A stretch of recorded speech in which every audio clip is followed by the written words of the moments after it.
Bonjour à tous, c'est Choma. Aujourd'hui, on se retrouve pour un nouveau tuto sur les filtres sur les micros sur OBS et Streamlabs. Ça fonctionnera autant pour vos streams que pour vos lives, que pour vos vidéos enregistrées. Donc je vais vous montrer ça dès à présent car c'est très important d'avoir un bon son. Donc tout d'abord, une première chose que vous pouvez noter, la plupart du temps, votre micro, vous le retrouverez sélectionné dans les paramètres audio de Streamlabs ou OBS, hein, c'est similaire, ici. Moi, je ne l'ai pas mis là. Vous voyez, j'ai aucun dispositif audio activé. Petite astuce bonus de ce tuto. Regardez, si vous mettez votre micro en tant que source ici, voilà, ajouter euh, capture de l'entrée audio. Voilà, vous pouvez sélectionner des micros avec ça. C'est exactement ce que j'ai utilisé ici. Après, je l'ai nommé microphone pour me repérer. Le fait de le mettre ou non sur certaines scènes, ça vous permettra de couper automatiquement le micro si vous passez sur des scènes où il n'y en a pas besoin. Par exemple, une scène AFK. Ça vous évitera de tout le temps mute ou unmute votre micro et parfois d'oublier. C'est très pratique. Moi, par exemple, sur ma scène Starting Soon, avec le compte à rebours avant de lancer le stream, il n'y a pas de micro. Sur la scène AFK, c'est pareil. Mais dès que je lance la scène live, le micro s'active. Voilà, donc on va passer tout de suite au filtre. Donc soit vous faites clic droit, filtre, soit si vous avez un réglage classique, vous allez ici à droite en cliquant sur le petit rouage. On va passer par là, tiens. Alors, le premier filtre qu'on va voir, tout simplement, c'est suppression de bruit. Donc, à quoi sert ce filtre? En fait, regardez, il y a toujours en fait un bruit ambiant sur votre micro, c'est-à-dire vous avez tout le temps un petit peu une sorte de neige, un peu un grattement style vinyle en fond sur la plupart des micros, ou du bruit ambiant par exemple à l'extérieur, des voitures qui passent, ou des personnes qui parlent dans une autre pièce, ou dans l'appartement voisin. Et regardez bien si je ne parle plus ce qui se passe en bas à droite. Voilà, je ne dis pas un mot, pourtant le micro s'active quand même. Eh bien, ce filtre sert à ça. Donc là, je l'ai coupé un instant, je le réactive, et on va trouver à quel volume l'ajuster pour qu'il n'y ait plus cette petite barre verte qui s'affole pour rien.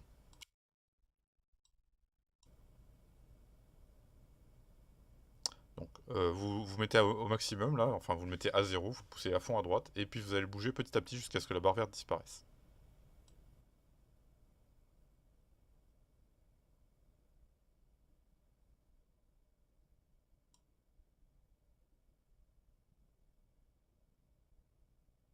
Ça m'a l'air pas mal. Il reste un tout petit truc, mais vous allez voir, ça va être cassé avec le prochain filtre qu'on va appliquer.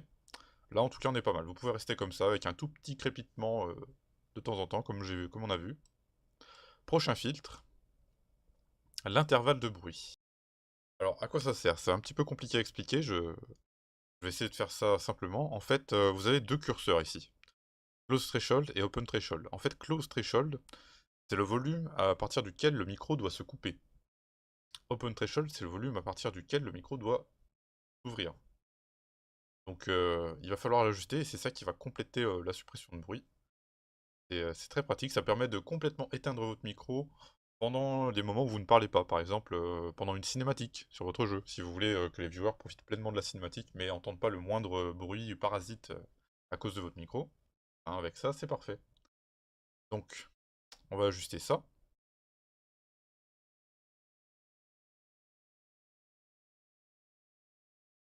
Alors, moi, je vous conseille de commencer par le Open Threshold. Pareil, on pousse tout à droite. Vous parlez, vous faites des phrases et vous voyez quand est-ce que ça s'active ou pas.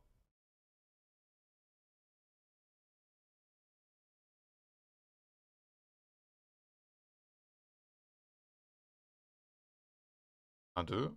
Ah, un 2 1 2. Ceci est un test. Allô, allô.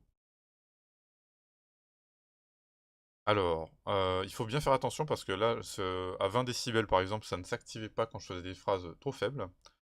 Faire très attention à ça. Essayez de garder toujours, bien sûr, le close threshold doit être plus bas que celui-là, sinon ça ne fonctionnera pas. Regardez ce qui se passe, sinon, bah, eh bah si, ça fait un truc bizarre, évidemment, ça veut me contredire. Sale bête. 1 2 1 2. Bonjour. Ceci est un test. Je pense qu'on est pas mal. J'ai toujours eu un petit peu mal à régler le close threshold. Et comme vous voyez, il n'y a plus de son parasite. Là, je pense qu'on est pas mal. Vous pouvez vous amuser un petit peu à bouger les paramètres pour mieux voir. Et là, on est plutôt bien. Les trois derniers paramètres qui restent sur ce filtre, c'est Attack Time, Hold Time et Release Time. Tous les temps sont donnés en millisecondes. Alors, Attack Time, c'est le temps que le volume atteint nécessaire pour ouvrir le micro doit être enfin, combien de temps le logiciel va mettre pour démarrer votre micro quand le volume atteint est là. Combien de temps le volume nécessaire doit être maintenu, hold time, et release time, c'est combien de temps il va mettre à couper le micro quand vous ne parlez plus au volume nécessaire. Donc vous pouvez le mettre plus bas, mais les réglages de base sont pas mal. Les 150, ça permet de garder un petit peu un effet naturel quand vous coupez. Ensuite, dernier filtre à rajouter qui est très pratique, c'est le compresseur. C'est très très important, ça c'est pour les gens qui gueulent beaucoup. On sait jamais, il peut y avoir des phases de gameplay, ou si vous jouez à un jeu d'horreur, vous allez vous mettre à hurler comme ça pour rien. Donc pour tester, en fait, c'est-à-dire il y a deux curseurs, les deux premiers, les trois derniers là vous voyez ressemblent un petit peu à ce qu'on a vu juste avant. Bon, à part celui-là, non, le gain c'est un peu à part. Je vais y revenir juste après. Les plus importants c'est le ratio et le threshold. Alors le threshold c'est le volume, enfin voilà, le volume en décibels du coup, à partir de quand on considère que c'est un cri, et du coup il faut baisser le volume, et ça c'est le ratio, je sais pas si c'est... enfin je sais pas exactement quelle échelle c'est, mais c'est plus le chiffre sera élevé, plus le volume sera baissé quand vous allez gueuler. Donc moi je l'ai toujours laissé à 10, ça marche très très bien. Et alors là j'espère que vous êtes tout seul chez vous, parce que pour tester ça, vous allez devoir gueuler un coup pour voir ce que ça donne. On va tester ça tout de suite tous ensemble. Ya! Et bah c'est parfait. Vous voyez, en fait la barre n'a pas dépassé le verre. C'est exactement ce que je vous conseille justement. Vous voyez, j'ai déjà baissé un peu le micro de 6 décibels. En fait, vous avez des repères sur Streamlabs qui ne sont pas là sur OBS d'ailleurs, c'est un des petits points sympas de Streamlabs. Vous avez une barre verte, une barre jaune et une barre rouge. En fait, la barre rouge, si jamais vous atteignez ce volume, il faut absolument baisser, c'est super important, ça veut dire que votre micro il sature, vous êtes quasiment certain d'avoir un son dégueulasse à la sortie. Et en jaune, c'est un petit peu la limite quoi. Si ça frôle un petit peu le jaune comme ça, c'est pas grave, mais si vous êtes trop souvent dans le jaune, ça peut commencer un petit peu à saturer, et il faut faire attention. Le mieux c'est de faire des petites sessions comme ça d'enregistrement en cliquant sur ce bouton, c'est ce que je suis en train de faire pour faire cette vidéo actuellement. Vous avez le bouton Go Live, mais à côté vous avez un bouton pour enregistrer sur votre PC. Vous enregistrez des petites sessions où vous parlez pendant quelques secondes tout seul, vous regardez ce que ça donne, et c'est comme ça que vous allez pouvoir régler votre micro au mieux. Et quand vous serez satisfait des paramètres, bah, vous pourrez faire vos lives en toute sérénité. Ensuite, pareil, attack time, combien de temps le compresseur doit mettre à s'activer. Donc là, je préfère garder un temps très très bas. 6 millisecondes, c'est parfait, c'est les réglages de base. De toute façon, de base, les réglages sont plutôt pas mal. Combien de temps il va mettre à arrêter de compresser le son quand vous arrêtez de crier. Donc moi j'avais gardé mes paramètres précédents sur le côté, je vois que je les avais mis à 100 millisecondes, 60, c'est encore mieux. Et ça c'est le gain. Alors il y a pas mal de gens qui préfèrent le mettre séparément, vous pouvez l'utiliser là. Pour ceux qui ont un micro un peu faible, ça va simplement vous permettre d'augmenter le volume du micro. Par contre attention, si vous jouez avec le gain, ça va complètement changer tout le reste des paramètres, vous allez devoir refaire tout ce qu'on a fait jusque là. Si vous voulez pas mettre le gain via ce filtre et pas trop vous perdre, vous pouvez mettre le gain via un autre filtre ici, tout simplement le filtre gain. Donc, il y a d'autres filtres pour le micro que je n'utilise pas. J'espère en tout cas que cette vidéo vous aura aidé. Si vous avez la moindre question, n'hésitez pas à venir me voir sur Discord ou à les poser dans les commentaires, j'y répondrai dès que possible. Je précise également que je n'ai pas complètement réalisé ce tuto de moi-même, je n'ai pas sorti toutes ces astuces de mon chapeau. La plupart viennent d'une vidéo de Gaming Careers, une chaîne anglophone vraiment excellente. Je vous mets le lien en description et je vous conseille d'aller vérifier. C'est juste que la plupart des très bons tutos pour Streamlabs, la plupart du temps, restent en anglais uniquement.